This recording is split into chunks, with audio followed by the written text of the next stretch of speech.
तो hello everyone, स्वागत है आपका नए वीडियो में। तो इस वीडियो में हम बात करने वाले हैं इंग्लिश लिटरेचर कोर्स के एक और सब्जेक्ट जिसका नाम है BEGAE 182 यानी कि इंग्लिश कम्युनिकेशन स्किल्स। तो इस सब्जेक्ट को समझना आपके लिए बहुत इंपॉर्टेंट है क्योंकि आप एक इंग्लिश लिटरेचर के स्टूडेंट है, तो आपको इंग्लिश कम्युनिकेशन भी अच्छे से आनी चाहिए, यानी कि आप कैसे कम्युनिकेट करते हैं फेलो मेंबर्स से, फेलो स्टूडेंट से, या फिर किसी भी व्यक्ति से अगर आप बात करना चाहते हैं इंग्लिश में तो आपको ये आना चाहिए।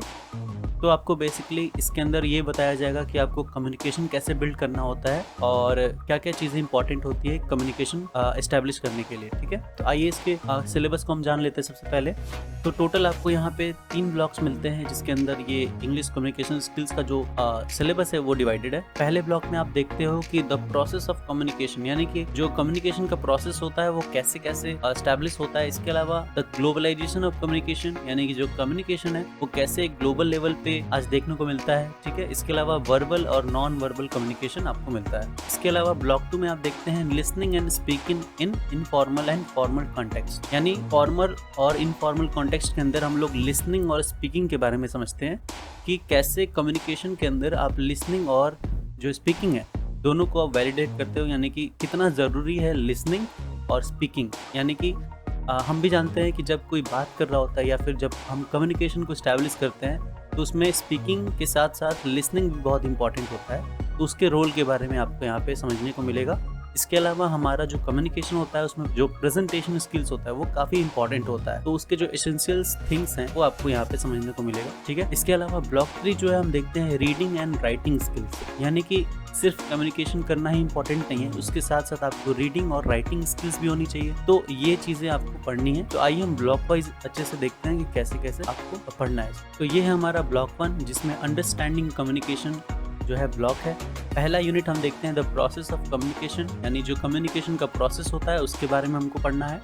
यूनिट 2 में हम देखते हैं द ग्लोबलाइजेशन ऑफ कम्युनिकेशन। ठीक है, तो आपको ये समझना है कि जो हमारा कम्युनिकेशन है वो कैसे ग्लोबल लेवल पे काम करता है और कैसे ये चेंज होती हैं कंट्री बाय कंट्री या फिर रीजन बाय रीजन। ठीक है, फिर यूनिट 3 में हम देखते हैं verbal and non verbal communication, यानी कि वर्बल आप समझते हो कि बोल करके कम्युनिकेशन करते हैं। तो वर्बल आप जैसे जानते हैं कि जब हम लोग बोल करके कम्युनिकेट करते हैं किसी से तो ये वर्बल होता है। नॉन वर्बल का मतलब होता है कि जब आप बिना बोले इशारों से अगर आप कुछ कम्युनिकेशन करते हो, जैसे साइन लैंग्वेज आपने देखा होगा कई लोग यूज करते हैं, तो वो नॉन वर्बल होता है। इसके अलावा कई सारे इंडियन लोग जो है इशारों में बात करते हैं, आपने सुना भी होगा, कई सारे गाने भी इस पे बने हैं इशारों में।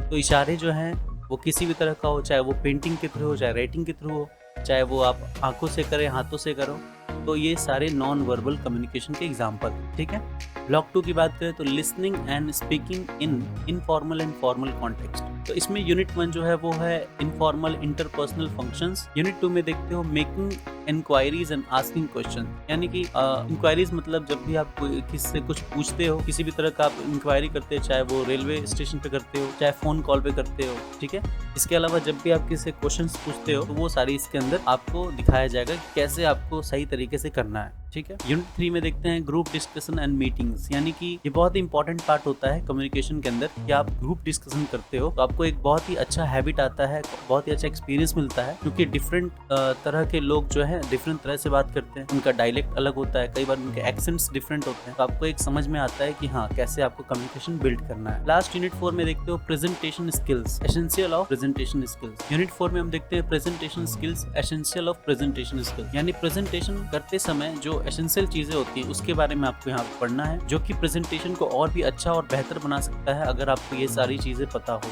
तो। ठीक है, आइए ब्लॉक 3 की बात करते हैं रीडिंग एंड राइटिंग स्किल्स। इसका यूनिट 1 है द रीडिंग स्किल। अगर आप अच्छा कम्युनिकेशन बिल्ड करना चाहते हो तो आपको रीडिंग और राइटिंग स्किल्स भी आनी चाहिए, क्योंकि कम्युनिकेशन के अंदर ही आता है रीडिंग और राइटिंग स्किल। अगर आपको अच्छे से रीडिंग करनी आती है इसका मतलब आप अच्छे कम्युनिकेशन को बिल्ड कर सकते हो, क्योंकि आपको अच्छे से बोलना आता है। यूनिट 2 में हम देखते हैं वोकैबुलरी डेवलपमेंट। तो अगर आप बढ़िया कम्युनिकेशन बिल्ड करना चाहते हो तो आपकी वोकैबुलरी जो है वो भी स्ट्रांग होनी चाहिए, तभी आप एक अच्छा जो कम्युनिकेशन है वो बिल्ड कर सकते हो। आप अलग अलग तरह के नए नए जो वर्ड्स है वो आप यूज़ करोगे अपने कम्युनिकेशन में, तो आपका कम्युनिकेशन जो है और बेहतर हो जाएगा। ठीक है, आइए यूनिट 3 में देखते हैं the writing skill, some basic guidelines. तो जो राइटिंग स्किल है वो भी अच्छी होनी चाहिए आपके पास। अगर आप इंग्लिश अच्छे से जानते हो, अगर आप कम्युनिकेशन को अच्छा बिल्ड करना चाहते हो तो आपको राइटिंग भी आनी चाहिए अच्छे से।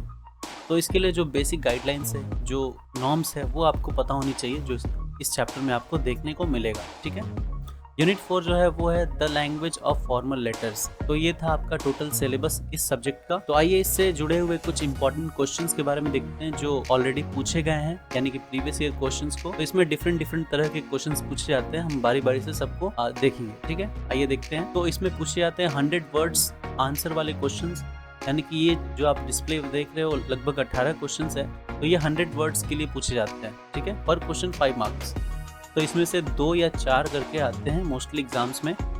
तो ये आप स्क्रीनशॉट कर लीजिए या फिर कहीं लिख लीजिए ताकि आपको आसानी हो आपके एग्जाम के लिए। तो ये है long answer questions for 10 marks, यानी कि 10 मार्क्स के लिए आपसे क्वेश्चंस पूछे जाएंगे। तो ये 2 तरह के आते हैं। तो एक होता है टोटली 10 मार्क्स का डायरेक्ट क्वेश्चन, जो आप नीचे देख रहे हो। यहाँ पे मैंने 5 क्वेश्चन यहाँ पे दिए हैं, और ऊपर जो आप देख रहे हो वो होता है ग्रुप डिस्कशन, यानी कि ग्रुप डिस्कशन जो क्वेश्चन होते हैं वो आपके एग्जाम्स में रेगुलरली आते हैं। तो इस तरह के क्वेश्चन आप देख लीजिए, जरूरी नहीं है कि यही क्वेश्चन आएंगे, लेकिन इस तरह के क्वेश्चन आते हैं। तो आप इसके लिए प्रिपेयर होकर के जाइएगा, क्योंकि 10 मार्क्स इसमें फिक्स होते हैं। ठीक है, आइए हम अदर क्वेश्चन देखते हैं। अब आता है एक और टाइप का क्वेश्चन जो कि है कंप्लीट द सेंटेंस, यानी कि आपको एक कंडीशन दिया जाएगा जहां पे कुछ चीजें अनफिल्ड होंगी, यानी कि ब्लैंक होंगे।